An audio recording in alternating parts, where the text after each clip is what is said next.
The silent orchard. The road back to Larkfield was as narrow as Nora remembered, a ribbon of gravel threading through hills that rose like sleeping animals. She had not planned to return, not after the years it took to forget the scent of wet bark and smoke that clung to her childhood.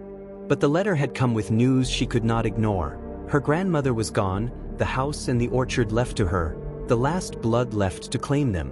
She arrived near dusk, when the sky had the color of bruised fruit and the first bats were stitching the air above the hedgerows. The house sat where it always had, with its stone walls and warped shutters, a wedge of light peeking out from beneath the front door as though the place were breathing. Beyond the fence, the orchard sloped down into a shallow bowl, rows of trees arranged like ribs around a heart. Even in the waning light, the apples looked too bright, too red, as if someone had polished them. Nora parked the car and stood listening. The path pebbles ground softly beneath her shoes. Far off, a dog barked once and fell silent as though shushed. The orchard made its own sound, an almost silence that wasn't emptiness but a pressure, a hush that bent the air downward. She had known that hush as a child. It had woven through every memory of summer, the long grass brushing her legs, the stiff leaves whispering against one another, the way Grandma Ruth would suddenly stop and glance toward the trees with her mouth tight, as if she had nearly spoken. Inside the house, dust softened the furniture into gentle shapes. A kettle waited on the stove. On the table lay a neat stack of envelopes tied with twine, and on top of them, a folded note in Ruth's thorny hand. If you read this, I am finished. Keep the gate closed at night. Do not answer when the branches knock. And do not eat what falls after moonrise. Nora laughed under her breath. Superstitions clung to Ruth like burrs. The orchard had always been threaded with rules. As a girl, she had thought the rules existed to make the world predictable. Now, older, they felt like scratches on a locked door. She unpacked, boiled water, opened windows. The sun slid down. The orchard went from green to a tangle of black veins. Somewhere between the first and second cup of tea, she realized the hush had deepened, as if the trees were waiting. Lantern in hand, she walked out. The gate creaked. A scent met her, sweet, overripe, threaded with a cold metallic tang. Leaves quivered as if struggling to hold still. The lantern's circle of light struck bark, ridged, scar-puckered, almost like skin. Apples hung thick, every branch heavy. A few lay on the ground, glossy, wet with dew though the grass was dry. Nora lifted one. The skin was cool, greasy to the touch. For an instant the fruit felt like a cheek. She dropped it quickly.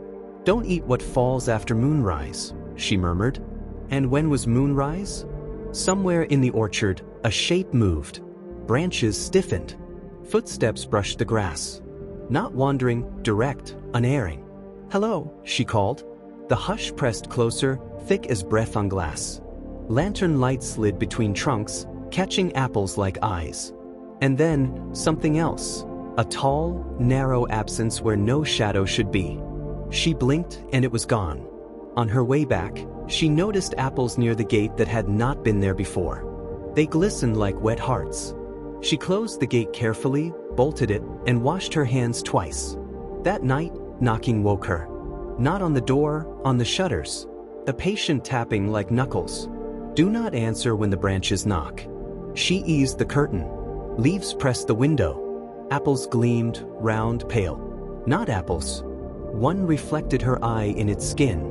The branches tapped once more, polite, asking. By morning, they looked ordinary again. In the village, older neighbors touched her arm and said only, "Lock up at night." At the shop, Father Emile filled a paper bag with apples. "Don't take from Ruth's trees," he said gravely.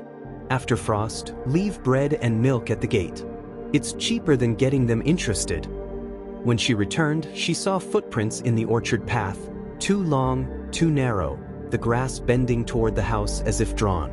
That night, she read another of Ruth's letters. "You came the year the tree bloomed out of season. The orchard listened. We planted on old ground, over stones and bones. When the river took Marcus Pike, people said it wanted payment. Maybe they were right. It has patience. Keep the gate closed. Do not answer its knocking. And do not eat what falls after moonrise. If it wants your attention, it will find a voice you trust." Twice that night she checked the bin where she had dropped the fallen apple. The third time, it was gone. The lid rested on the floor as if set aside. Then came knocking at the back door. "Nora," said a voice. Her grandmother's voice. "Let me in. You forgot the bread and the milk." Her hand almost slid the bolt. Almost. Then she whispered, "You're gone." Silence stretched. "I'm cold," said the voice. The knock ceased as if she had insulted it. She fled through the front, into moonlight.